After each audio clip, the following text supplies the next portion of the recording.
Severe thunderstorm warning for northwestern Christian County, Kentucky, southern Caldwell County, Kentucky, northern Trigg County, Kentucky, Lyon The County, National Kentucky, Weather Service in Paducah has issued a severe thunderstorm warning for northwestern Christian County, Kentucky, southern Caldwell County, Kentucky, northern Trigg County, Kentucky, Lyon County, Kentucky, until 11:45 a.m. 70 miles per hour wind gusts. This is a radar-indicated threat. The following impacts are expected. Expect considerable tree damage. Damage is likely to mobile homes, roofs, and outbuildings.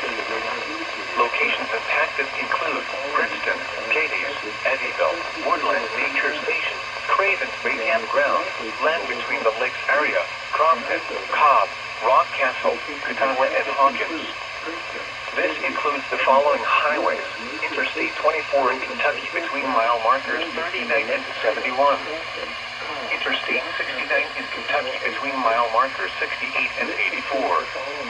Repeating, a severe thunderstorm warning has been issued until 11:45 a.m. for the following counties in Kentucky: Caldwell, Christian, Lyon, and Trigg. A severe thunderstorm warning has been issued until 11:45 a.m. for the following counties in Kentucky: Caldwell, Christian, Lyon, and Trigg.